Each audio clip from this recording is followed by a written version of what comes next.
क्या आप जानते हैं कि 163 साल पुराने औपनिवेशिक आईपीसी को बदलकर नया भारतीय न्याय संहिता 2023 लागू हो गया है। नए कानून को भारतीयों द्वारा भारतीयों के लिए तैयार कहा जा रहा है और इसने औपनिवेशिक युग के आपराधिक कानूनों को समाप्त करने की दिशा में बड़ा कदम उठाया है।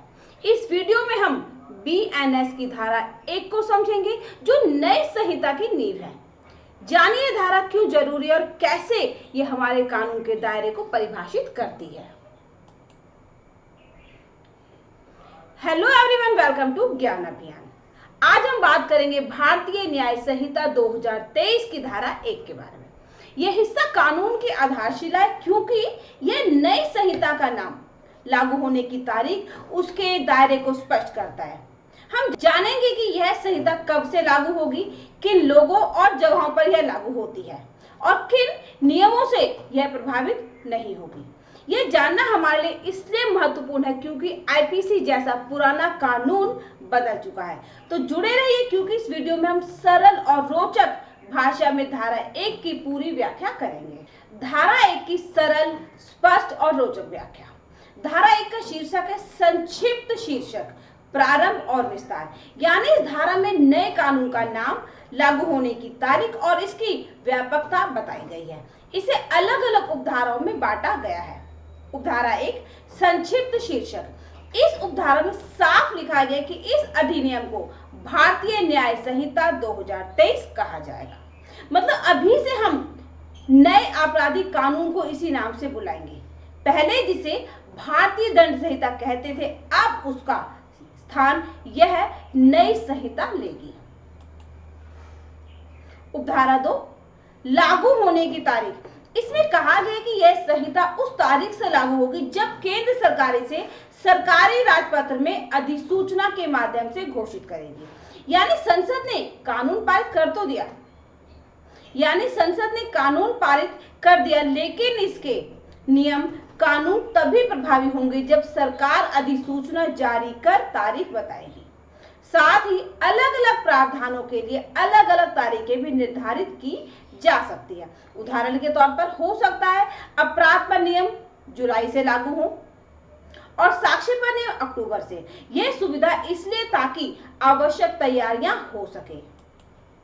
उपधारा 3 अपराध का दायरा। इस हिस्से में बताया गया है कि हर व्यक्ति यदि भारत के भीतर किसी अपराध का दोषी पाया जाता है तो सिर्फ इसी संहिता के तहत ही उस व्यक्ति को सजा मिलेगी। सरल शब्दों में, अगर आप भारत में कोई आपराधिक कार्य या चूक करते हैं और दोषी ठहरते हैं तो उसी के खिलाफ यह संहिता लागू होगी।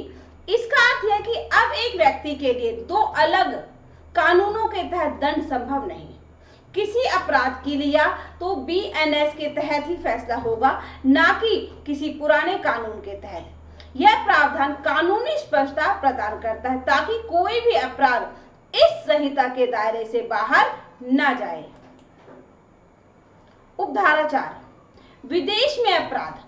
यह बताया गया कि यदि कोई व्यक्ति भारत का नागरिक है और वह भारत से बाहर विदेश में कोई अपराध करता है और पहले से चल रहे किसी कानून के तहत उस पर मुकदमा चलने लायक है तो उस व्यक्ति पर बीएनएस के प्रावधान उसी तरह लागू होंगे जैसे अपराध भारत में हुआ होता।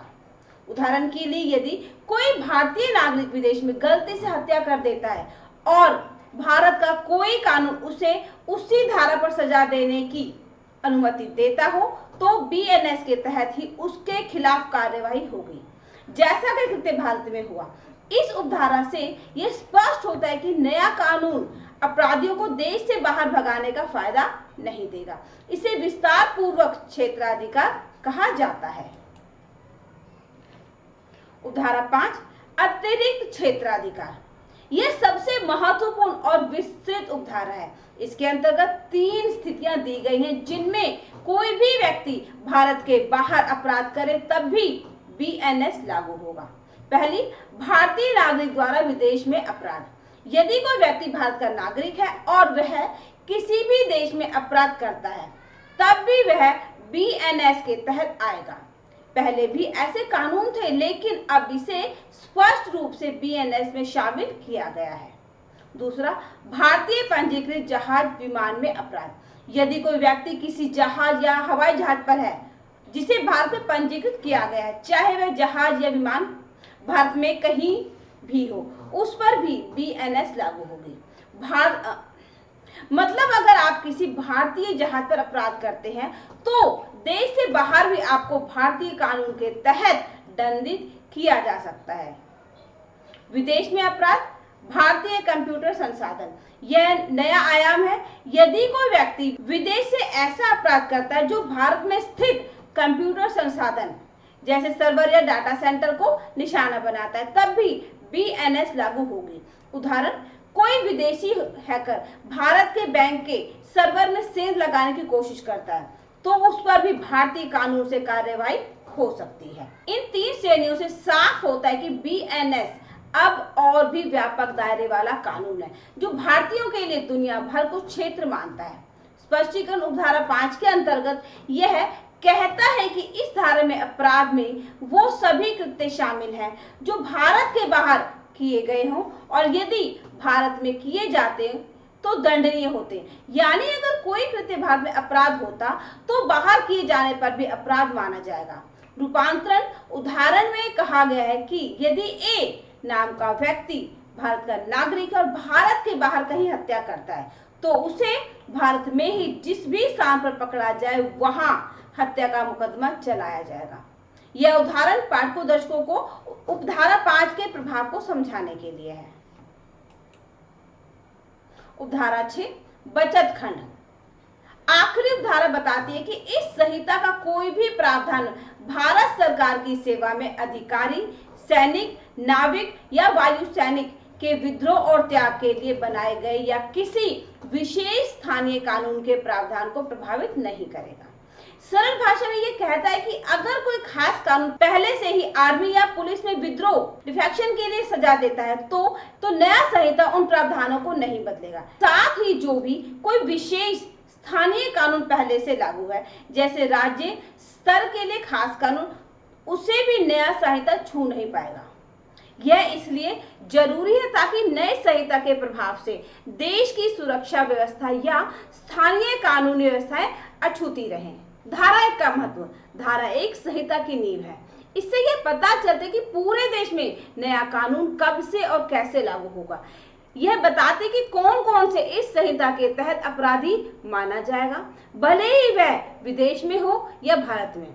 उदाहरण के लिए अब कोई अपराधी भागकर ब्रिटेन शरण नहीं ले सकता कि भारत का कानून मुझ पर लागू नहीं होता। धारा 1 के स्पष्टीकरण और उदाहरण ने इस बात को स्पष्ट किया कि यदि पूरी दुनिया में अपराध होता लेकिन अगर वह भारत में किया गया माना जाए तो आरोपी को सजा मिल सकती है। समग्र रूप से धारा 1 साबित करती कि कोई भी गुनहगार बच नहीं सकता। भारत में अपराध करने पर भी और बाहर कर पकड़ में आने पर भी बेकसूर नहीं छोड़ा जाएगा। साथ ही ये सुनिश्चित करती कि नए कानून का दायरा सिर्फ भारत की सीमाओं तक ही सीमित ना रहे। यही कारण है कि इसे संक्षिप्त शीर्षक, प्रारंभ और लागू होने की घोषणा कहा गया है। ध्यान रखें, धारा 1 एक तकनीकी प्रावधान है लेकिन इसकी समझ से ही आगे का संपूर्ण कानून स्पष्ट होता है। अब हम कुछ बहुविकल्पी प्रश्न करेंगे और जानेंगे कि हमने कितना सीखा। भारतीय न्याय संहिता 2023 का विकल्प शीर्षक क्या है? इसका सही जवाब है ऑप्शन बी, भारतीय न्याय संहिता 2023। धारा 1(2) के अनुसार यह संहिता कब लागू होगी? इसका सही जवाब है ऑप्शन सी, केंद्र सरकार द्वारा अधिसूचना जारी करने पर। धारा 1(3) में किस बात का प्रावधान है?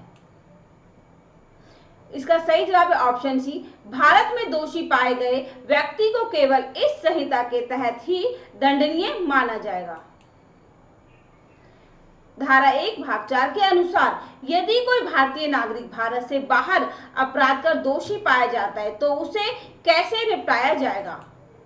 इसका सही जवाब है ऑप्शन सी, उसे भारत में अपराध किए जाने जैसा ही संहिता के तहत दंडित किया जाएगा।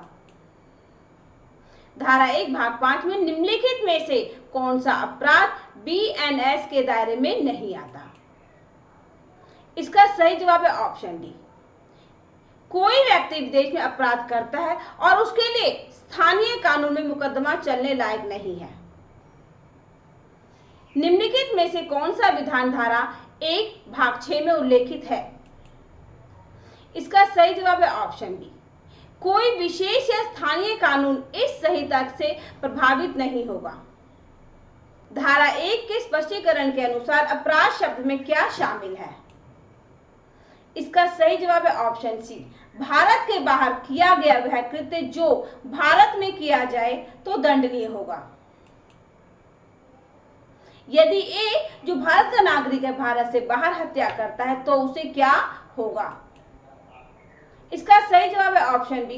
भारत में उस स्थान पर जहां पकड़ा गया हो हत्या का मुकदमा चलाया जाएगा।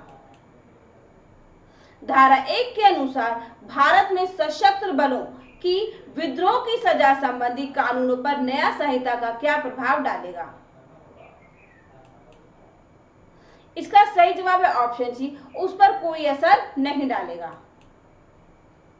निम्न में से कौन बीएनएस की धारा 1 का मुख्य उद्देश्य नहीं है? इसका सही जवाब है ऑप्शन सी। दोषियों को बचाने के उपाय बताना। तो आपने सुना कि धारा 1 भारतीय न्याय संहिता 2023 की पूरी जानकारी। इस संहिता के माध्यम से अपराध और सजा का दायरा और भी व्यापक हो गया है। हमने जाना कि नए कानून का नाम, लागू होने की तारीख और इसका दायरा क्या है। अगर आपको ये वीडियो पसंद आया, इसकी जानकारी अच्छी लगी, आपने कुछ नया सीखा तो इसे लाइक करें, शेयर करें और चैनल को सब्सक्राइब करें। बेल आइकन दबाएं ताकि हमारी अगली वीडियो की जानकारी आपको हो सके। अगर आप कुछ बताना चाहते हैं, आपको कोई सुझाव है हमारे लिए, तो उसे कमेंट बॉक्स में लिखें। तो मिलते हैं एक नए वीडियो में नई जानकारी के साथ। तब तक के लिए गुड बाय।